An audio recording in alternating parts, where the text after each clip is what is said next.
Chapter 19 to 21. Since Harry didn't react negatively to her admission, she decided to continue. The purpose of the sanctums is to protect the Earth from other dimensional threats. The Master of the Dark Dimension is one of the strongest threats. He seeks to drag the whole of the Earth into his dimension. Should he succeed, the planet will vanish from orbit around the Sun and the sky will lack both time and meaning. The dark energy will saturate the body of every living being, transforming their form while granting them endless agony. Such beings are in so much pain they cannot comprehend meaning, so are called mindless ones. They do not age and will not die naturally, but I think we can both agree that is beside the point. Harry frowned and said, "So are you going to become a mindless one?" That would kinda become an issue, he figured.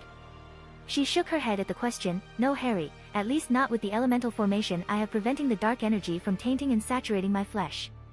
In this way I can escape age and protect the world for as long as I can. I can also use the energy to dominate ambient dimensional energy." She demonstrated this by having the dark energy surge within her, causing a black diamond to appear on her forehead. She then waved her hand around and caused the three-dimensional space of the room they were in to expand, contract, and fold in on itself like a kaleidoscope before reverting to normal. Harry felt the dark energy within her force the dimensional energy around them to submit to her control. Harry said, "So you are using the resources of the enemy to make yourself stronger, even though doing so is much like balancing on a knife? I'm guessing you don't want anyone else to do the same." She nodded. Very few would be capable of using dark energy while restraining it.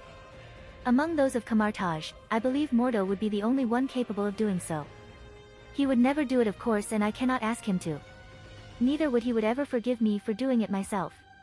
He is too rigid. She wasn't guessing either. She had that conversation with Mordo several times, but she never saw a positive outcome when viewing it prior to the conversation, so it never actually happened from Mordo's perspective. Harry nodded. He said, "Last year I had to compete in a dangerous competition and my school wasn't allowed to help. When I asked the headmaster if I could borrow some books from his private collection, he said he could not allow me to, as that would be considered assistance.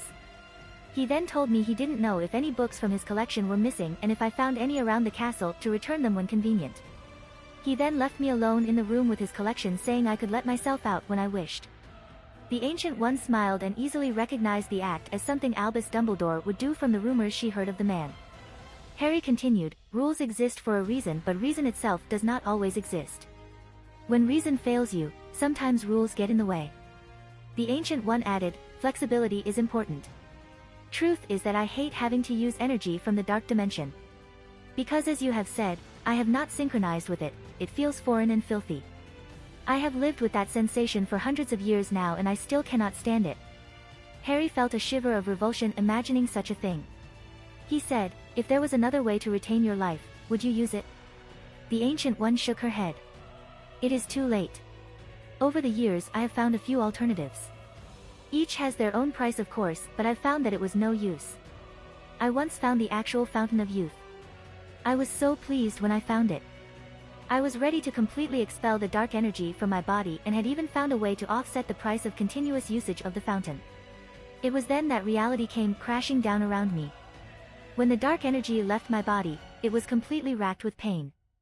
My body had existed for so long without time it could no longer survive it. No matter what I attempt, my body would die shortly after ridding myself of the energy." Harry considered the implications and realized the elixir of life would be useless in this situation as well. In a very real sense, the Ancient One's body was no longer alive. An elixir that brings life may actually make her condition worse. The Ancient One noticed Harry's frown and inwardly smiled. Harry's knowledge likely included a few ways to beat death, which was why he asked. She was happy that even knowing what she had done, he was concerned for her and even wanted to help. "Don't concern yourself with me, Harry, I have long since accepted this." Harry asked, "Is there anything I can do?" The Ancient One paused instead of immediately replying in the negative. There was in fact something Harry could give her, a piece of information that she always wanted to know but always terrified her. "Perhaps. If you can, I'd like you to answer a question. What happens when you die?" Harry considered the question. He always thought somewhere deep down he wasn't supposed to tell people things like that. However, there was no warning, no pop-up, no bad feeling when he thought about telling her the truth. In other words, the decision was entirely on him. "My death was in no way standard, but I don't mind telling you what I figured out. When you die, your soul and your sense of self, your identity as it were, must part. But the sense of self can't part unless it is well-rounded. After death you'll experience what you need to become well-rounded depending on the type of life you lived. A child who was never loved will experience a lifetime's worth of love. A person who got away with many wrongs will experience appropriate punishments to balance that person out. Once you have become well-rounded, your soul will leave your sense of self and reincarnate. The sense of self will then become one with death. I don't know what happens after that since I got the heaven package but had to return to life. Harry had long since figured out that the echoes of his mother and father he stayed so long with were both death itself. Many pieces of information they had given in retrospect wasn't information his parents would give. Like why would his father, the heir of an ancient wizard family, tell Harry that the wizarding world was too small for him? That meant it was death all along. Harry didn't know why, but he knew that death had given him an immeasurable gift he wouldn't have traded for anything in the world. Because of this, Harry would never allow others to disrespect death. When Harry looked back to the Ancient One after finishing his monologue, he saw that she was crying. A moment later she grabbed a napkin to wipe her tears and said, "Thank you, Harry." When she heard what happened after death, she actually didn't think of herself. She thought of all the hundreds of friends, allies, and partners who died so long ago. She wasn't sure what she had been expecting for an answer, but she found that after hearing it, she felt a peace she never knew. There was however one thing that stuck out to her. She asked, "Harry, how long were you on the other side?" This wasn't the first time Harry had thought of this question. At first, he figured it was a few years, perhaps some decades. But after spending time alive in a place time could be measured, he slowly realized how wrong he had been. He blamed television and video games. He probably watched every episode of every show that existed on cable at the time at least twice and replayed every video game until he got bored with them perhaps a dozen times. "Several hundred years I think," he answered. The Ancient One froze for a moment before a smile crept across her lips. Then she started laughing. It was a full, deep, light-hearted laugh and went on for a full minute before she eventually calmed down. Harry had dealt with Sirius enough to have patience for this kind of thing, so he calmly waited until she was done. Once calmed down she said, "I'm sorry, Harry. It's just that many of your perceptions closely resemble my own. I thought it should be impossible for someone of my years and a 12-year-old to have so much in common. But now it makes sense. That would make you the closest person to my own age of Camartage." Harry figured if he had gone this far, he should go for broke. "Since you told me your big dangerous secret, I think I should tell you mine. Being a wizard training as a sorcerer isn't dangerous enough for you?" she asked with mirth. Harry smirked. "Nope, that was the distraction for the really good stuff." "What do you know about video games?" Harry and the Ancient One spoke until morning and then late into the afternoon. Only after it had finished did the Ancient One realize it may have been the longest conversation of her lifetime. She rarely had conversations with someone she didn't already know the content of, and she had to admit finding out things you completely weren't expecting one after another was something she rarely, if ever, experienced. Harry told her all he could think of and she agreed to help him get stronger as discreetly as possible. Harry told her of his video game powers and Dumbledore's theory about the Deathly Hallows being absorbed into him. After testing out a few aspects of his powers, she made her own training schedule for him. Before this point, Harry did not understand the possibilities and benefits of the Heart Palace technique he stole from Mordo. Once the Ancient One explained it to him, he was eager to test it. Not including dark energy from the dark dimension ruled by Dormammu or time energy, there were 13 standard types of energy used by sorcerers for the most common and practical spells. Harry intended on absorbing enough of each to add to his Heart Palace and synchronize all the energies together. Harry was quite happy to know that this technique was originally created by the Sorcerer Supreme Merlin prior to his acceptance of that position to fuse exotic energy with other forms of energy. Harry's first goal was nature energy. It was used to create storms and powerful gusts of winds in a spell called Winds of Watum. The Ancient One would also take Harry to the mirror dimension once a week to spar. Watching the woman fold cities' capes like origami paper made Harry wonder if he could do something similar with transfiguration. During one sparring session, she said, "Harry, why do you use a short sword? I understand why you used it before, but you are growing taller and it is no longer a good fit for you. Sorcerers often use small weapons or long staffs in magic combat. A short sword doesn't have enough benefits to use in magic combat." The next week Harry faced her with a maniacal grin and materialized a giant sword longer than he was tall and wide enough to hide behind. The Ancient One said, "That's not quite what I had in mind." Harry's response was a wider grin. She shook her head and muttered under her breath, "Why do I even bother? Oddly enough, the massive sword worked pretty well. It got bad if the construct broke, but Harry's constructs were pretty solid. Weapons materialized of dimensional energy didn't have weight, but they did have momentum. That meant a thick sword took more effort to swing but had more force behind the strike. Harry decided to spend the next few level ups on his TR. He was ending up a jack of all trades on the stats, but since the actual power behind combat came from the path ranks, he didn't mind as long as he put the effort into grinding each out. Besides, higher STR meant higher physical resistance to damage, and Harry was more likely to get stabbed than he was to get hit with a bolt of magic lightning. With more strength and his eldritch heavy sword, as the Ancient One called it, Harry had a much easier time against monsters during battle meditation. Harry also went to an internet cafe and found a video of some practitioners using a heavy sword so he could figure out some proper techniques to use with it. After Harry's 3rd month, he finally joined the other students in open practice of dimensional energy. Mordo accepted that Harry had gotten the hang of it after 3 months and would occasionally give advice or a small demonstration. One day Mordo said it was time to spar with Harry and told him to summon a weapon. Harry smiled and summoned his heavy sword. Mordo looked both fascinated and insulted at the massive weapon. He got out his Staff of the Living Tribunal and his vaulting boots of Vaulter. Master Mordo was more than a little surprised when Harry's construct did not shatter at the first strike of the staff that could smash concrete without difficulty. Harry kept the blade moving around him while he moved around the blade. Doing so allowed him to strike out, then shield himself with the sword and strike out again. The Ancient One told him it reminded her of waves crashing on the beach. Harry decided he liked it and called the fighting style Tidal Sword style. Mordo used his boots to jump against the air, but Harry could sense the ripple of magic that preceded each step, so every use of the boots telegraphed Mordo's next move, allowing Harry to counter it before it was made. Although it looked like Harry was holding his own, that was just because of how much Mordo was holding back. He had no intention of crushing Harry, he was just looking for weaknesses in the use of his heavy sword to determine if it was worth using or not. So far he was quite surprised. Not that Harry was going all out either. Harry had already once told Mordo he was strong for his age, so Harry was using about 1.5 a standard adult's worth of strength and speed. Using dimensional energy to move your body for you increased strength and speed by a large factor, but Mordo wasn't doing it, so Harry would fight at just above human level for now. Harry would swing his giant sword to attack or move under it or behind it to defend. Harry watched a number of videos with tower shield users to incorporate how they worked around their shield to fight, and the Ancient One had no problem painfully pointing out the weaknesses of Harry's styles. Mordo had seen enough of Harry's unusual defenses, so let up and showed some openings so he could see Harry's attacks. Harry swung from the left to bisect Mordo, who jumped to dodge. The swing itself though instantly stopped below Mordo and twisted up with an edge that promised Mordo a painful landing. Mordo used his boots to take an air step, but Harry jumped to follow and swung up with the added force of the jump. Mordo once again used his boots to dodge and watched the enormous blade pass him by. Harry was both interested and annoyed by those boots.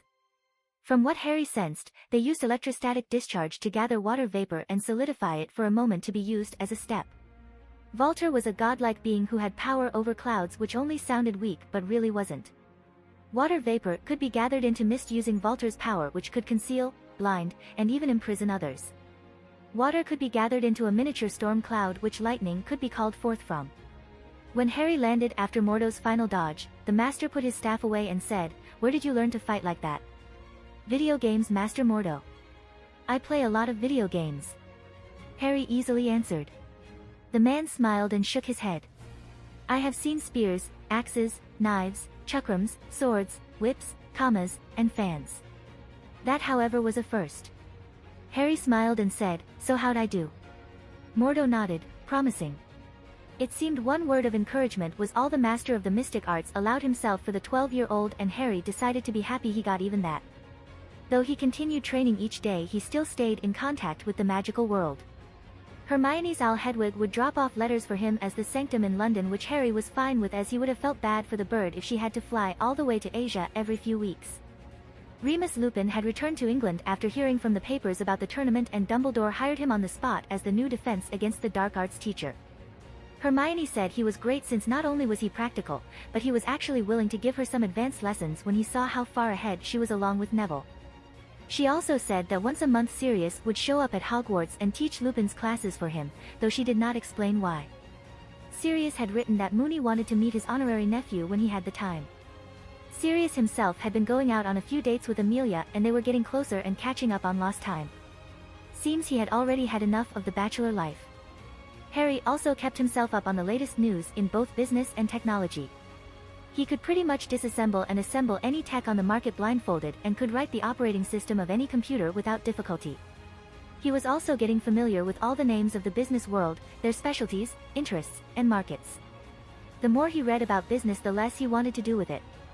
It was a cruel world where lives were made and destroyed by the thousands and tens of thousands on the whims and greed of those who lacked the slightest bit of compassion. Harry could put the cause of more suffering to some of these groups than he could lay at the feet of Voldemort and all his Death Eaters. But at the end of the day, it was a resource, and if one day he failed to do something because he hadn't cultivated the resource when he could have, he likely wouldn't forgive himself. For his side projects, Harry had already become quite the craftsman. He didn't use a forge or hammers but magic and imagination. There was a spell that could turn iron into clay and back. Harry could then mold, shape, and press the clay before stretching it to create the grain lines, then carve out the details and return it back to iron before heating and tempering it. Harry could place the finished produce in his inventory to check the details and see what worked and what didn't. Harry used the goblin techniques as a base but used his own talents and skills to build up from there. Legally, goblins were not allowed wands and they weren't fantastic at wandless magic. Harry had their techniques and his own magic and the insights from the books of Camartage. It didn't take long for Harry to finish the library of Camartage. The apprentice section anyways. The library was split into 3 sections, the apprentice section, the master's section, and the Sorcerer Supreme's private collection. In order to hide this, he still borrowed 1 book every 4 days from the apprentice section, which made the librarian stop glaring at him as he thought Harry was finally reading properly instead of just skimming. Oh, the irony. The Ancient One said that once Harry had mastered the content of the apprentice section, she would grant him access into the master's section. This meant, however, that he needed to fully comprehend the whole of the apprentice section, not just have it memorized, which even for him would take a while. Harry was tempted to do it her way since he probably could within a year, but where would the fun in that be? All Harry had to do was find a specific time when the library was empty so he could sneak in. For others this would be tricky or would require breaking specific rules like the no-dimensional portals in the library rule.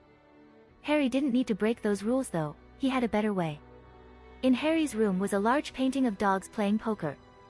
When Harry tapped it 3 times and said a password, it would change to a map of Camartage and show the location of everyone in the temple. Using it he could easily find a time when no one was in the library and sneak in. Harry had long since figured out the secrets to the Marauder's map and mailed it to Neville since he didn't need it afterwards. The volumes in the Masters section really was where the good stuff was. The true names of specific deities who could be invoked during spellcraft to empower some of the more esoteric spells. Histories of ancient figures who did extraordinary deeds. Descriptions of ancient artifacts, relics, and treasures. Details about the various realms and the beings who ruled them. There really were a lot of nice things in there. 6 months after starting, Harry got a sling ring and learned to use it. The next day he returned it. From what Harry understood now, a sling ring used dimensional energy to harden space, making it brittle. When using the right technique, it was possible to overlap the brittle space with another space, then drill a hole from the brittle space behind it to the space that overlapped it. A sling ring was very important, not just for travel, but for the use of the mirror dimension. It required a lot of power to shatter space and allow one to travel into or even bring others into the mirror dimension, but that was the only requirement. Getting out, however, could not be done without a proper portal made by the sling ring. Even the Ancient One could not return from the mirror dimension without a sling ring. Harry didn't need it. The sling ring perk allowed him to harden and overlap space without the ring, and creating a portal wasn't difficult after he had the trick down. Harry created a fake sling ring so others wouldn't get suspicious though. According to the Ancient One, it was possible to make a portal to other planets, other realms, and other dimensions. The Ancient One herself showed Harry how to properly access the astral plane and even showed him the various dimensions so he could get a feeling for the energy of each. Harry could actually enter battle meditation within a dimension in the astral plane, so he was no longer limited to only terrestrial energies. There was a very specific reason the Ancient One decided to teach Harry everything she could think of. It was not free, nor was it from the good of her own heart. It wasn't to make him the next Sorcerer Supreme either. No, she had something else in mind. She knew that she was going to die before she taught everything to the one who would succeed her, and she made Harry swear to pick up where she left off. She also wanted Harry to be a backup plan in case Camartage ever fell and there was no one left. In one tutoring session, Harry asked her, how come all the warnings for spells come after the spell in most books? She gave an uncharacteristic shrug and answered, "These books were not written in a single sitting. Many would create a spell and test it. If they survived the test, they would write the spell down. The consequences of the spell would be learned later in the long run and written some time after the spell or ritual was first created. Can't someone just rewrite the books with the warnings first?" "No, we cannot, I'm afraid." Many books were acquired from donations, and there is a strict rule against copying the book to ensure the content only rests within the originals. Another problem is that if someone did copy the books and a mistake was made, the consequences could be disastrous if the spell or ritual was performed from the incorrect copy. Such circumstances have in fact occurred more than once, which is why no one copies or edits or rewrites the books. The original volume was very important to magic users but less so to Harry. A normal sorcerer would not be able to memorize the angles and lines specific types of mandalas required for magic circles, but Harry translated those lines into arithmancy and numbers, allowing him to properly and accurately memorize even the esoteric spell circles better than if he just used eidetic memory to imprint them in his mind. His knowledge of university-level math like linear and nonlinear algebra and calculus and differential equations helped turn those lines into formulas. An average day at the temple began with waking early and having breakfast before morning practice. Harry would then spend until evening on various projects and finish in time for evening practice, where Harry would do forms with his heavy sword. Harry had no intention of actually using it against a strong enemy, it was just useful for form practice and building the right muscle groups. Harry did intend on using a large sword, but not the mammoth he swung for practice. To be honest, he just liked swinging it to see the expressions on people's faces. Silius and Mordo always made the best faces when they saw him. He had yet to get an expression out of Wong though. Harry was growing fond of long swords, but not something taller than he was. He had in mind something halfway between a zanbato and a dodeo. A long single curved clever edge type sword, a bit longer than a long sword with a wide blade and longer than normal handle for both single-handed and dual grip strikes. It was long enough to attack as he pleased, sharp enough to bisect a man or beast in one strike, yet light enough to use quickly with his strength. When the Ancient One saw Harry use it for the first time, he could tell she was relieved. Harry seemed intent to use the heavy sword only for training and pranking. Harry could easily use the tidal sword style he was coming up with on the lighter blade as well, though he had to add more forward and back steps to take advantage of the speed he could use to strike. After training, Harry would meet the Ancient One in the astral plane, where she would teach him various things and familiarize him with various planes. She could not show them all, of course. There were more planes of existence than there were people alive on Earth. But she did at least show him the important ones. During the exploration they would find some energy within Harry's range, and he would initiate battle meditation and defeat the monster that generated. In this way Harry was collecting many different forms of energy, and within a few years he had confidence to store enough to form a connection to it and synchronize with it, thus adding that energy to his spell-weaving capabilities. The lessons themselves weren't entirely one way either. Harry knew much about the relatively small hidden world of witches and wizards and would tell her about the various potions, spells, and abilities they had. She couldn't stop herself from smiling the first time Harry turned into a snowy owl. Harry even promised to add a wizard section to the library of Camartage at some point. They couldn't use exotic energy, but they could learn about it, as there were other beings, both mortal and otherwise, who could use it. The list and properties of various potions was also useful, and Harry intended on leaving a means to mail order potions for the temple and some wizard gold to pay for them. He would even leave some wizard robes and directions to Diagon Alley and how to access it in case they needed to buy things directly from wizards, and maybe set the sanctum up with its own account at Gringotts. Every weekend Harry would meet the Ancient One in the mirror dimension and they would spar. Although dimensional energy could be used to increase the physique, how much it could increase it by was actually determined by the strength of mind and the physique itself. A stronger mind could increase strength to the limit without harming the body. Without enough mental discipline, forcing the body too far with dimensional energy would cause damage and possibly make the body explode. However, the stronger the body, the more energy could be added without detonation.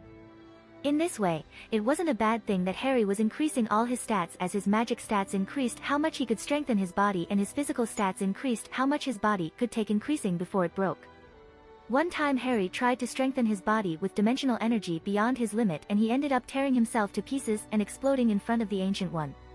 She was most concerned until she saw his remains turn to dust and reassemble back into himself. Though she could tell from his gritted teeth how unpleasant the experience was. She was even able to hold herself back from handing out the obligatory, "I told you so," as she was the one to warn him of the dangers of overexertion. That time anyways. She would not let him off without an "I told you so," if there was a next time. In this way a year passed before anything interesting happened. Harry was more surprised than anyone that it took a full year for something big to happen. Still, Harry didn't expect his first fight as a disciple of Camartage to be against someone with a kink for magic jewelry. The day started out normal enough until the temple received a certain guest. Harry wasn't able to get the full details, but it seemed the guest was there to warn the Ancient One that a group of suspicious men wearing robes bearing a specific mark had been active around Wundagore. It seemed that since their arrival, there had been earthquakes that were occurring with more and more frequency. The Ancient One gathered the masters and left for Wundagore shortly after. Harry confirmed with his map that the library was empty and likely would remain so for a while, so this would be a great time to borrow a few texts. The first half of his plan worked. No one stopped him from entering the deepest parts of the library. It was unfortunate, however, that he felt someone approach less than a minute after he came in. The first thing that stood out to Harry about this new presence was not that it was unfamiliar nor that it was powerful. No, what stood out more than anything else to Harry was then 10 sources of energy the presence brought into the library. Harry stood in a corner and used wizard magic to make himself invisible. There were other spells he knew that would work, but since his wizard magic was undetectable and there was nothing in the library that would be harmed by the exotic energy released, it was the better choice. The man who entered wore an unfamiliar green robe with golden flames embroidered across the edges. He looked to be in his late 30s and of Asian descent, along with shoulder-length black hair, well-trimmed facial hair and sharp eyebrows. On the finger of each hand was a unique ring, and Harry's senses told him they were the sources of energy he felt. Not only that, they were perfectly attuned to the man himself. The library Harry was hiding in contained some of the most dangerous and esoteric knowledge in existence. The new arrival took one look around and ignored it all, venturing instead to a nondescript wall. He took out a piece of what looked to be advanced technology and activated it.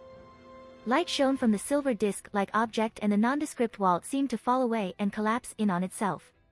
Harry paused the world and walked over to the new opening.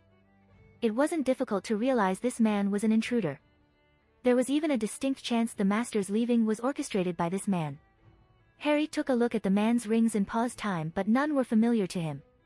He also took a good look at the device, which seemed capable of cracking magic locks. Harry had no idea how that could work, which was really saying something. His technical know-how may not be in the top 10 of the planet at this point, but it should at least be in the top 100. And last but certainly not least, Harry inspected the newly opened space the mysterious intruder had come all the way for. He nearly fainted. Within the small space was a book on an altar. Not surprising, as this was a library, but it was a book that Harry recognized. Bound in unfamiliar leather with a red dragon emblazoned on the cover. It was the Grand Grimoire. The Grand Grimoire was something as legendary as it was infamous. Centuries ago, a powerful alchemist and sorcerer found the original text of both the Greater Key of Solomon and the Lesser Key of Solomon.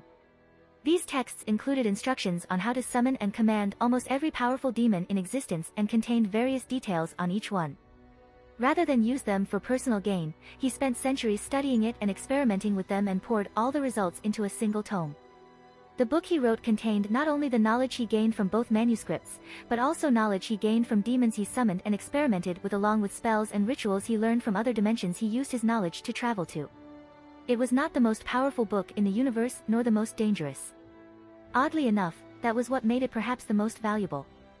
It was pretty much the most user-friendly book of all the books that could grant great power. It was no monkey's paw. It gave exact details on how to summon and control demons without error and included all the proper warnings and precautions. It built up from the knowledge of Solomon, who used demons to build his temple. At least that's what most believed. No one knew who authored it or what happened to him after all. Harry obviously couldn't let the man have it. The intruder wasn't being loaned the book for a good cause after all, he was clearly here to steal the bloody thing.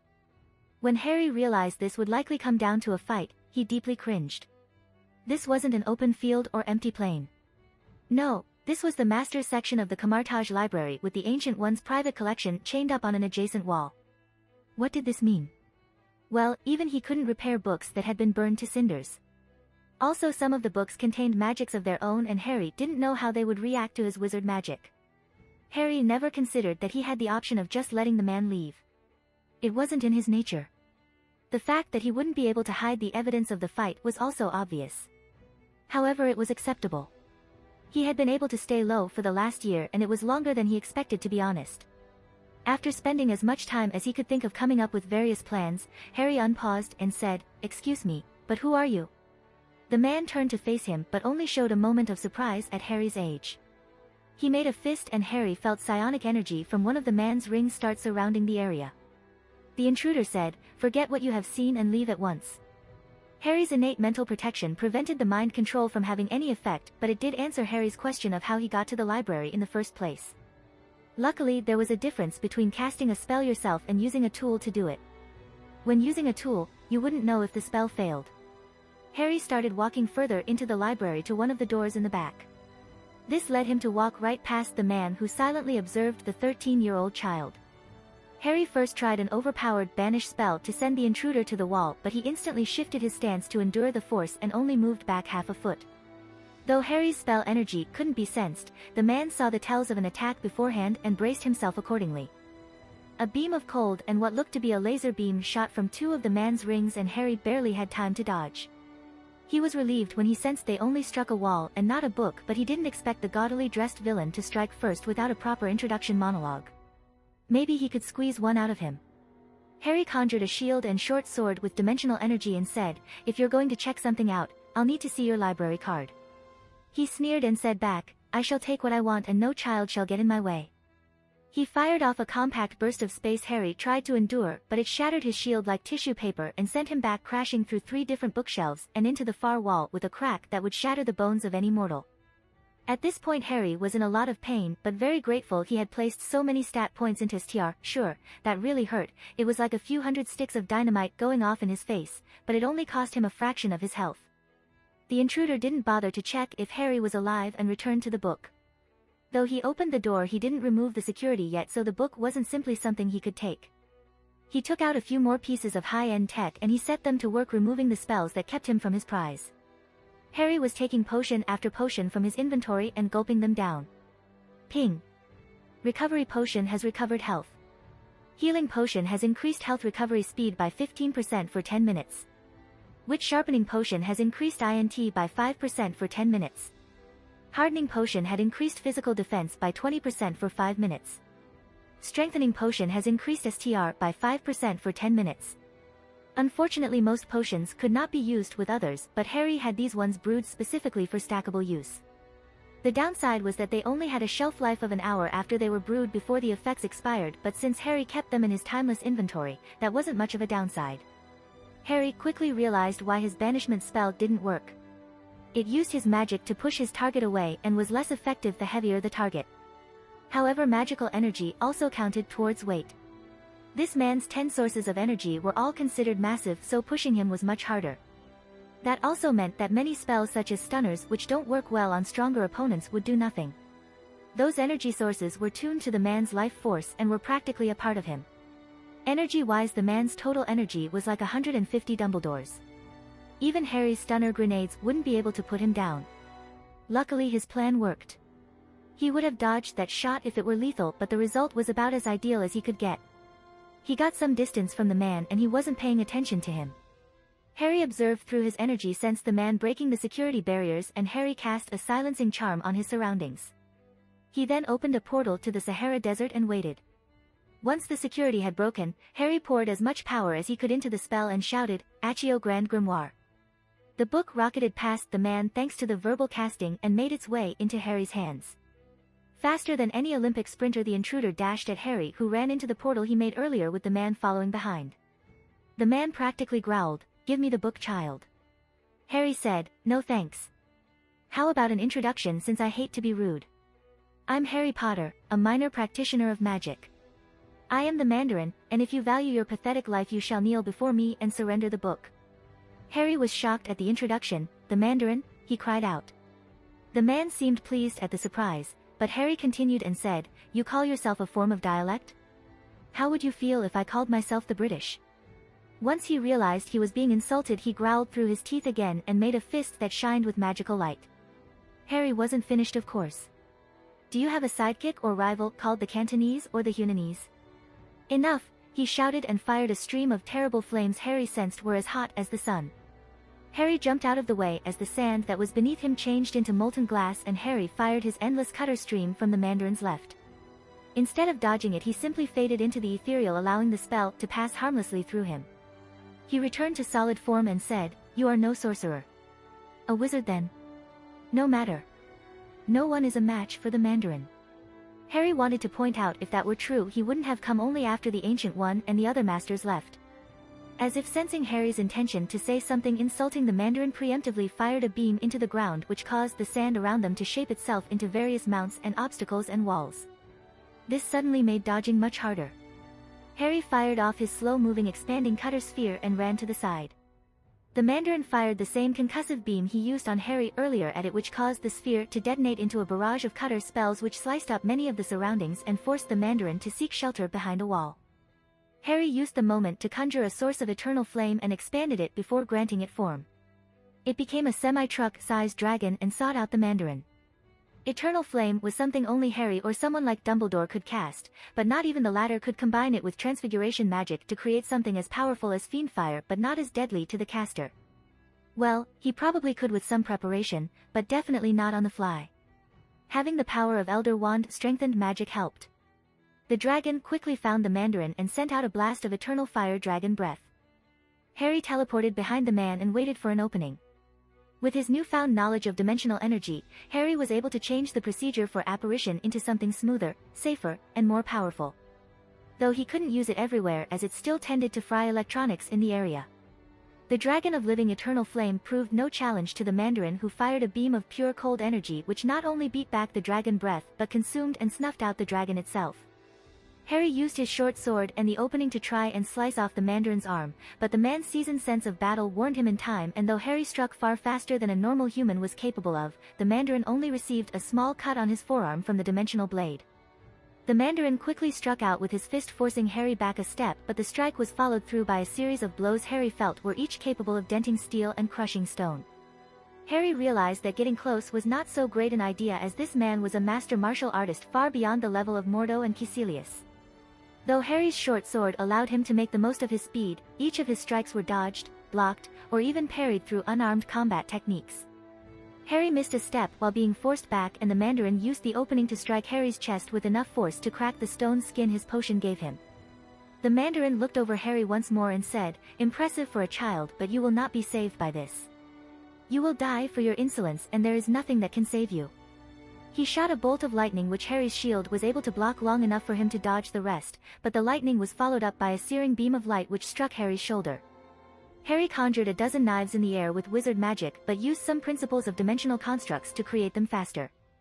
Harry then banished them all at the Mandarin, who merely smirked. A whirlwind rose up from the Mandarin and steered the knives off course. A moment later a wall of black stretched out from the Mandarin and engulfed the area in a dark energy that hid all light and energy signs, even from Harry's senses. It didn't take a genius to figure out what was coming next, and Harry jumped to the side to avoid another concussion beam which fragmented the hardened ground like an explosion. Harry threw a Patronus grenade into the air and ran to the side based on memory. He couldn't see or sense anything, but he remembered what it looked like before the Mandarin took away the light. Luckily the man didn't think Harry could do anything against his darkness, so 3 seconds after Harry tossed his grenade, the zone of dark energy was dissolved by the massive dragon of light. The Mandarin fired several beams at the dragon, but they all passed through him. Harry wished it would pretend to fight or release some of that light dragon breath as a distraction, but a Patronus would only take the initiative to fight against darkness. Harry concentrated and said, "Bombarda Maxima," firing an explosion shot at the Mandarin's feet. He noticed it just before it crashed into the ground and jumped against a nearby pillar he created earlier to get some distance from the blast. Before Harry could fire another explosion shot, the ground began to shift and form into another walled-off area. Harry turned to run away from where he sensed the Mandarin coming from, but the floor he was on suddenly cracked and he lost his footing. The Mandarin fired his beam of cold at the floor and suddenly Harry's feet were encased in ice. This game has gone on long enough. Goodbye, Harry Potter. Harry sensed the ring the man used to turn intangible charge up. Whatever he was about to do was likely his ultimate finisher.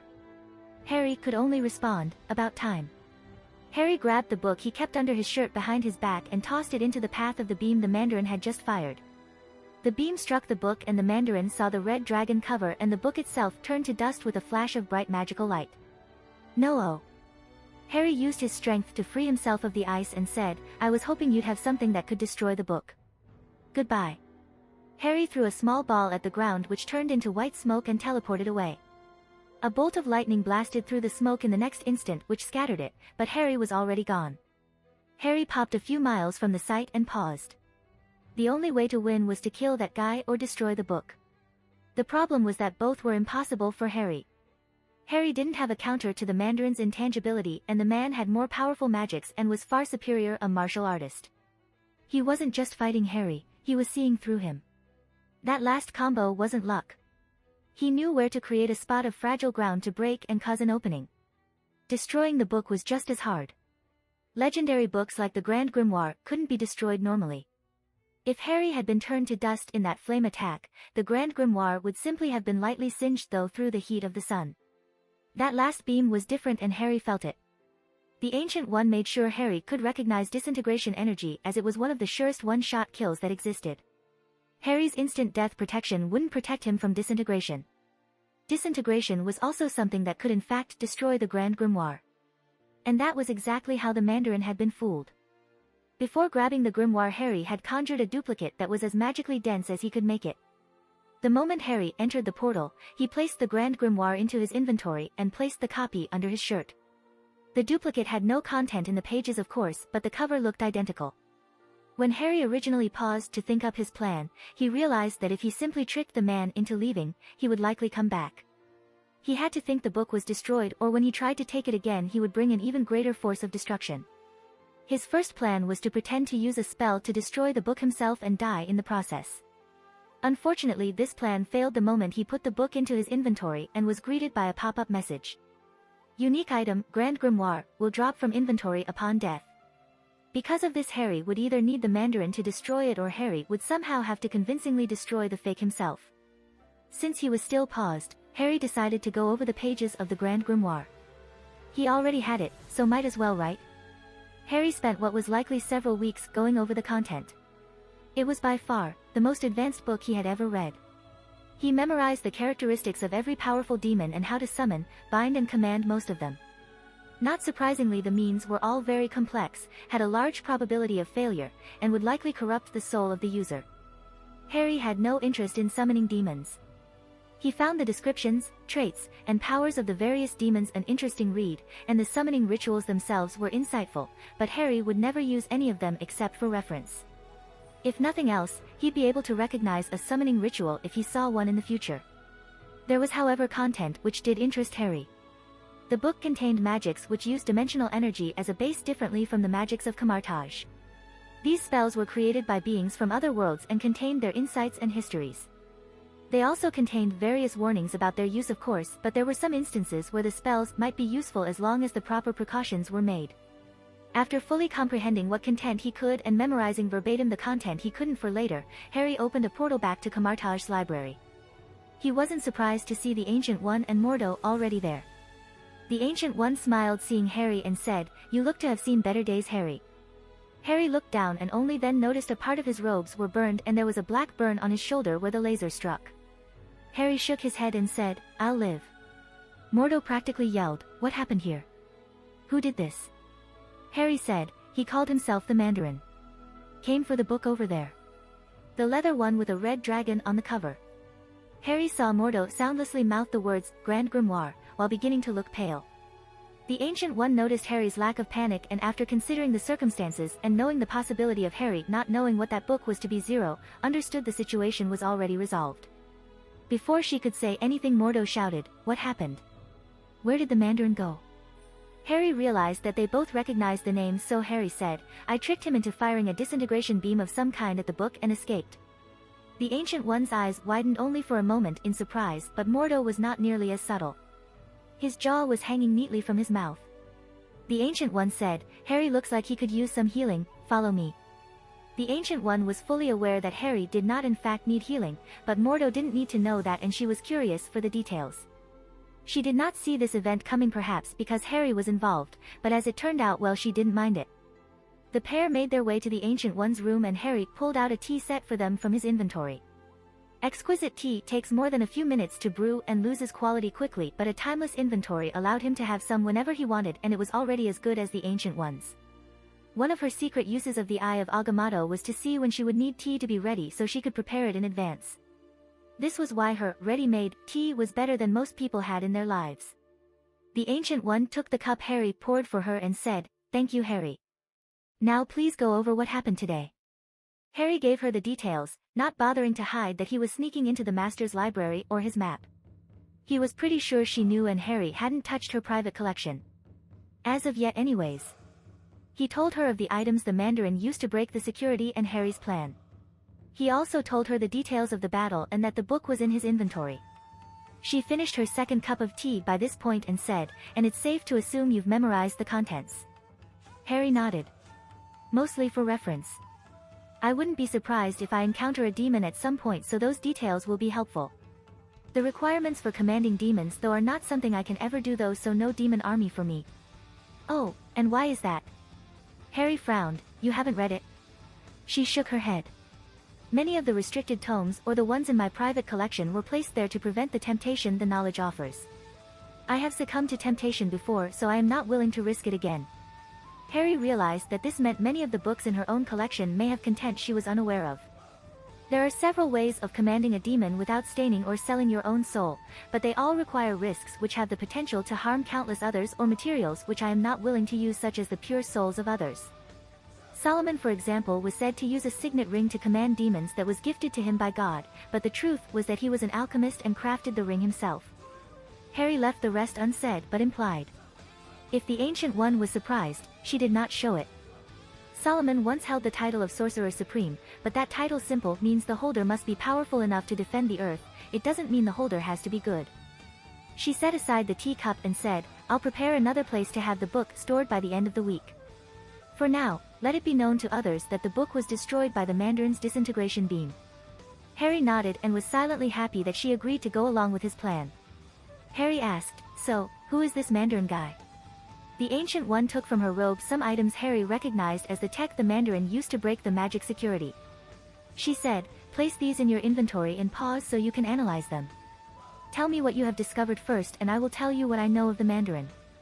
Harry had no problems complying and did as she asked. He didn't know the Mandarin dropped them when Harry snatched the book from under his nose. Once paused, Harry quickly realized whatever this tech was, it wasn't Earth-based. Sure, it used electricity, but that wasn't all it used. Some of the materials seemed to use principles which Harry didn't even know those materials had. Harry would have to experiment with them later to learn more, since they worked off logic Harry wasn't familiar with. Harry unpaused and said, "It was built on Earth, but it's not Earth tech." The Ancient One nodded and said, "It is said that the Mandarin discovered an alien ship many decades ago and mastered the technology. He crafted the energy sources of the ship into 10 rings which have granted him great power, as you know. Many know of the Mandarin as he is not afraid of showing off, and many fear his power. His disintegration beam most of all." "Decades?" Harry asked. She nodded weakly. "Yes. Though the source of his health at that age is not the rings. He is more than just a master martial artist. He has completely harnessed his chi, his life force, and has strengthened it to the point where he can maintain his youth as he pleases." Harry read a few books about life force which mentioned the power of chi and the possibility of youth extension, but Harry didn't know anyone was actually capable of it. The quantity and quality of the chi required were not things that could be obtained in a modern world, or so he thought. Thousands of years ago someone with that much chi would be called an immortal. But in this day and age, even the immortals had died. The Ancient One said, "You're to avoid open exercise for 3 days to avoid suspicion on your recovery from fighting the Mandarin. That will be all, and good work." Harry thanked the Ancient One and turned to leave, but before he got to the door she said, "And Harry, do be careful. Some books are sentient and many such books will not have the best intentions of the reader. I do not know how your power will react to such a book, so in the future, be careful of what you place in your inventory." Harry felt the blood drain from his face for a moment before his mind automatically steadied itself. Harry could already think of half a dozen books that fell under the criteria the Ancient One described. When he placed a book into his inventory, it practically became a part of him. What if the book was already someone else? He didn't want to think about it. Secrets were not well kept in Camartage, and eventually some details about what occurred came out. Harry bravely took the book that the Mandarin had come for and lasted long enough against him to use the book to block his disintegration beam. At least that was the story the Ancient One encouraged, and she doubted the Mandarin would refute the details. Once Harry recovered, Mordo took him under his wing and began training him in earnest. There were several masters who often took time to personally teach disciples, but Mordo was considered the best when it came to combat. Caecilius was also very skilled, but the man had a sadistic side that came out when fighting someone weaker than him, which included much of camartage. Few if any of his sparring partners didn't require some medical attention for cuts, broken bones, or concussions. Harry avoided sparring with him for that reason, and Mordo never allowed it in the first place. After a year of crafting, Harry had successfully created bracers which increased the amount of momentum he needed to move. This did not increase his weight or make him fall faster, as any sparring partner would notice such a thing. It simply increased the amount of energy and effort he needed to make any movement. In other words, he would have to go all out to fight someone at a lower fitness level, and he would strengthen himself better doing it. Harry used these to spar with Mordo and train under him with everything he had, which from Mordo's perspective looked to be quite promising but still human. Harry finally used his long cutter sword while sparring, which made Mordo very relieved he would not have to talk Harry out of using that ridiculous heavy sword. The sword style Harry used still worked with the longer than normal sword, but Harry used more footwork variations to strike, dodge, and counter than before. Mordo also began training Harry with his insights into the Heart Palace. He said, "You know, Harry, I must admit some jealousy in how easily you achieved it. I was not so lucky." Harry could sense a story and asked, "What happened?" He smiled wryly and said, "When the Ancient One knows you can succeed in a difficult training means, she won't let you use an easier means. Because of this, I didn't learn even basic control for some time. Many who came after me seemed to achieve results quickly, but not me. I didn't even know she had given me the training for the Heart Palace until later." He shook his head in reminiscence and continued, "One day, I told her I just couldn't do it. She told me I wasn't surrendering to the energy and trying to control it instead. She opened a portal and told me to follow." Harry wondered where someone could be taken for that. "Where'd you go?" "Empty Everest. She took me to the top of Empty Everest and told me someone without proper attire would likely go into shock in 2 minutes. She then re-entered the portal and left me there." He stayed silent for a moment before continuing, "I understood then that what I had been trying to fight until that moment had never been an enemy. I had in fact wasted so much time fighting myself. I gave up the fight. You cannot win a fight against yourself. In the barren cold of Everest, I felt the cold numb my flesh and bones, but in doing so, my other senses became more attuned. I felt the energy of space at the peak of the world and accepted it within me, changing it and changing myself. Once I had done this, the first stage of the Heart Palace had been completed and I could control the energy as if it were a part of me. I escaped Everest that day. The Ancient One guided me not where I wanted to go, but where I needed to go. And I have risen far since then." Harry wondered how the Ancient One would feel if she knew Mordo turned a lesson plan into a religious experience. Harry was somewhat thankful he was able to spend another full year of training under the Ancient One and Mordo before Mordo decided to take him along on a small mission. After 2.5 years of camartage, Harry's stats had gone through several breakthroughs. Harry Potter level 170 age 14 STR 235 AGI 267 INT 355 WIS 350 LUK 20 Warrior Path rank 26 Scholar Path rank 38 Magic Path rank 36 Tech Path rank 23 Business Path rank 11 Crafting Path rank 15. First was Harry's martial technique. Though still leagues below someone like the Mandarin, Harry was at least as skilled as Mordo. Though since he still fought with the training bracers, from Mordo's perspective Harry was simply competent enough not to die pointlessly. The reason he reached Mordo's level was that although the man held back his strength in the spars, he did not hold back his skill to ensure Harry's technique was not lacking in any way he couldn't fix. Harry had fully memorized the content of every book in the library, including the Ancient One's private collection. He asked permission once he comprehended the content of the Master's library, and after she made Harry promise not to use any spells or rituals contained within for any reason without first consulting her, she agreed. The fact that Harry didn't summon any demons was good evidence he didn't see temptation in the same way most do. Harry did in fact come to her with 3 or so spells he learned and wanted to try out, and she was willing to walk him through the dangers and supervise the practice. Harry's Heart Palace had accumulated large amounts of nature energy, strength energy, anti-magic energy, and illusion energy. He spent several months on each over the last 2 years and eventually synchronized the energies with his life force and soul, allowing him to control those energies as easily as he did dimensional energy. Each energy was from a specific dimension the Ancient One led him to in the astral plane. Strength energy, for example, can be easily found within the Crimson Cosmos, a plane of existence currently ruled by Sidorak. Usually to control strength energy one must invoke Sidorac's name, but Harry could bypass that requirement, meaning he didn't even need to chant the spell.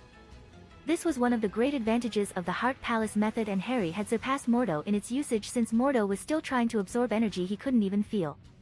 Harry's scholar path increased when he learned something or comprehended something new, so it increased suitably, of course. The whole of wizard knowledge is only about controlling exotic energy. Sure, exotic energy is formidable, but it is still only one type of energy. Harry had been learning about dozens of types of energies, their uses, and their various permutations. He expanded his knowledge of those studies with what he knew of nuclear physics, theoretical physics, and astrophysics, and merged them together. Harry now knew more of the science of magic than even the Ancient One, though she could mentally calculate it faster as she had better instincts from centuries of practice.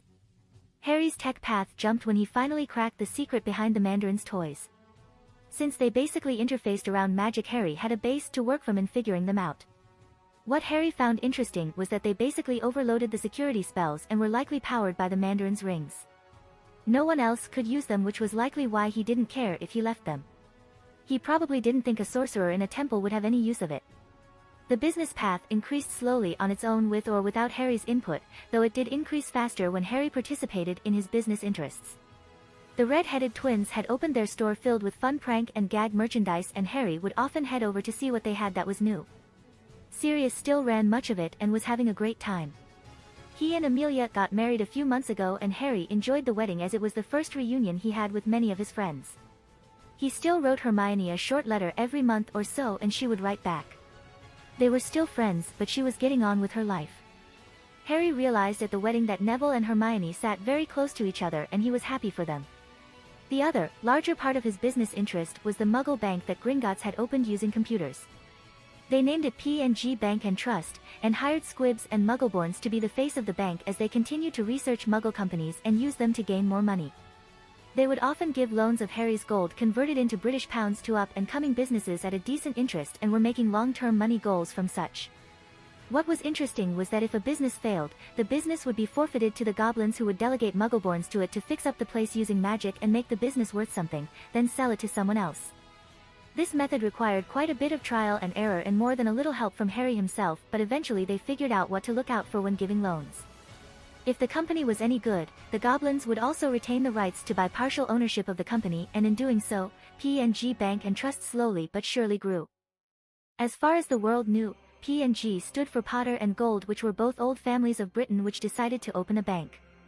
The government knew the truth, of course, but when the royal family learned the Magicals were finally leaving the Victorian era, they had no problem approving it, and the bank did in fact make a minor boost to the economy and paid their taxes properly as good citizens of the crown. Harry's crafting path improved from two sources. The first was the obvious: Harry would take materials and mold them with magic and intent and try to create artifacts.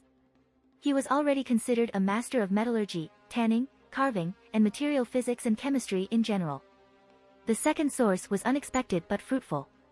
Turned out cooking was considered crafting, so Harry started cooking all the time. The higher the crafting path, the easier it was to craft something, so even if Harry rose the path through cooking, it still made it easier to craft working artifacts. Harry would put every cookbook he found in his inventory, practice at least one sophisticated meal a day, and every once in a while he would find some cooking contest in Britain to participate in. So far the best he had done was come in third, but that was not too surprising. Cooking really was an art, and there were many geniuses who surpassed him. Although Mordo had no clue as to the depth of Harry's actual strength, he still requested Harry's accompaniment on a routine retrieval mission to show Harry the ropes. The Ancient One couldn't see Harry's future, so had no idea what would happen. She still agreed to the request and basically said, "Have fun." Another reason Mordo requested Harry was that the mission took place in London, and he didn't want to ask Caecilius to join him since most missions needed two regardless of the difficulty or lack thereof. Mordo knew Harry often returned to London for various things, so Harry likely knew the layout as well as the sadistic jerk did. The mission itself was to find a specific item which had been stolen from Camartage long ago. It was a relic called the Visconti Sforza deck. It was apparently the very first tarot deck ever created and also the most powerful. It was gifted to Camartage in the 15th century but lost in the 17th century, and rumors of its reappearance had reached Camartage. Mordo had a few places he wanted to check out and explained most of them to Harry. Though it was late December, they both wore robes that kept them warm, so neither were bothered. Harry himself was wondering why he didn't receive a game-generated quest. He actually had no idea why a quest would generate for something or why it wouldn't for something else. He got a quest for making Hermione prank a teacher but didn't get one for protecting the Grand Grimoire from the Mandarin. It was slightly irksome since if he got the quest he'd get a nice map pointer showing him exactly where the thing was. But then again, he didn't want to get spoiled. The search took 3 days and it was actually Christmas by the time they found it in a gift shop. Harry bought it since the man selling it had no idea it was real, and if Mordo tried to convince him it was, the seller was more likely to increase the price than give it to them. The relic itself seemed dormant to Harry. Mordo explained that relics would appear so until they chose the one they wished to wield them. The deck was actually a fairly powerful relic that in addition to its ability to predict coming events, its cards could sharpen themselves and fly at the user's command like a swarm of blades. Rather than return, Harry said he would spend the day admiring the Christmas decorations around London, which Mordo was fine with. Not long after admiring the giant tree, Harry sensed something that was more than a little odd. Time energy, and a lot of it. Harry followed the source around a corner and 3 people ran straight into him.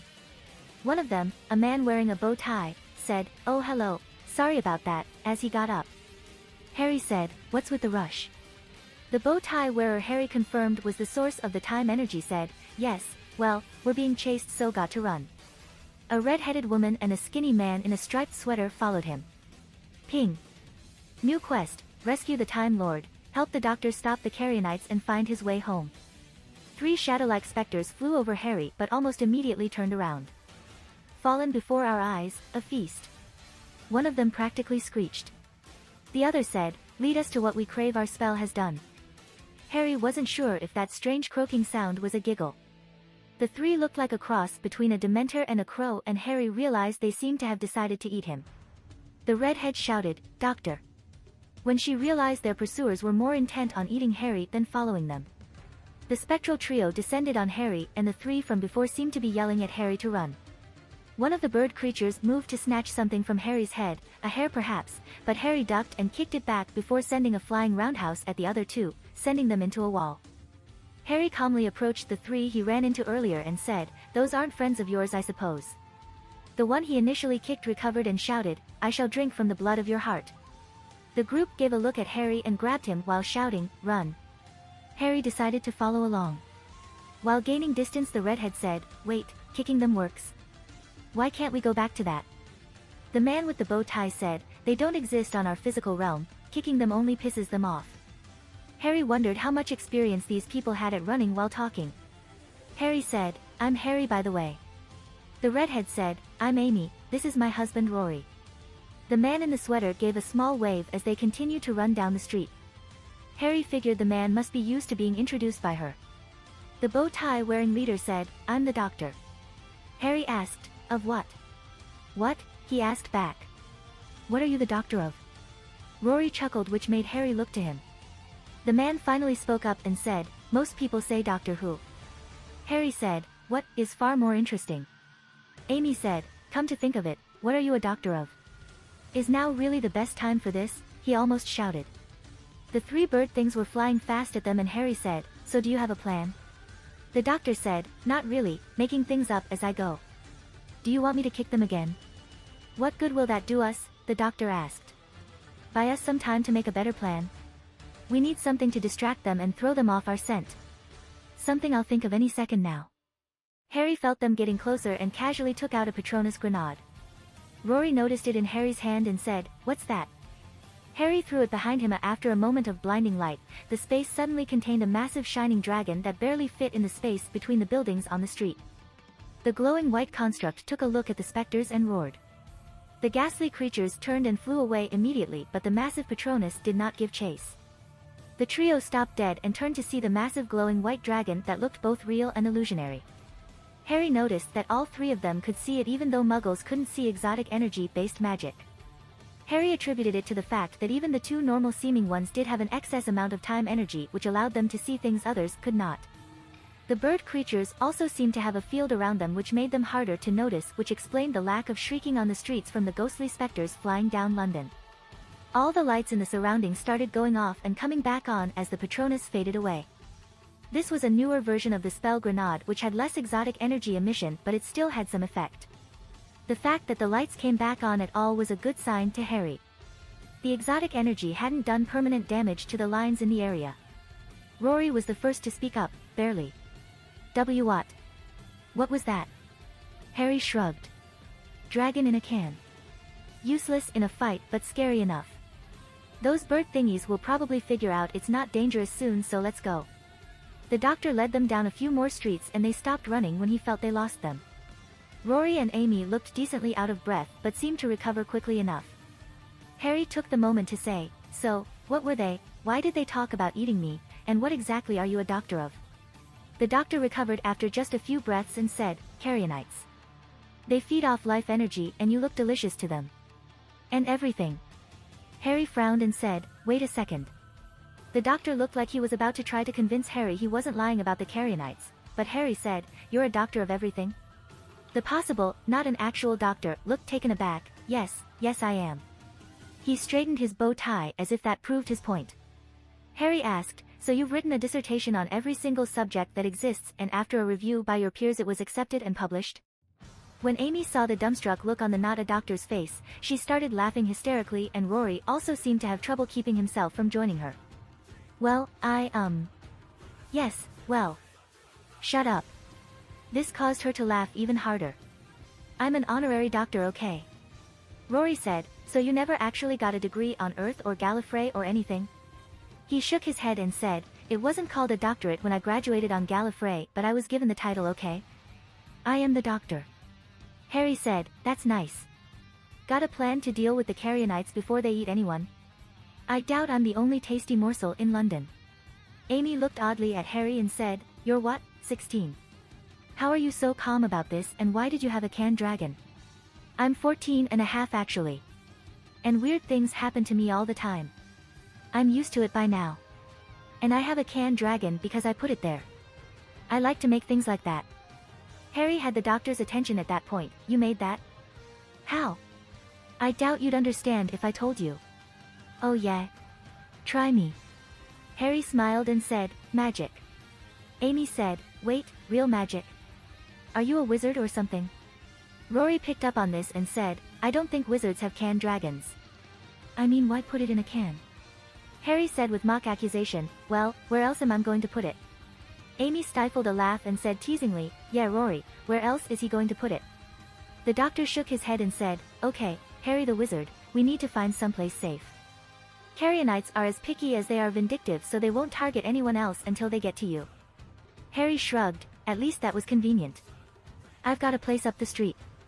He rarely used it since Camartage was quieter and had more dimensional energy, but he needed a place for his mail to go when the P.O. box complained about the smell of the mail he usually got.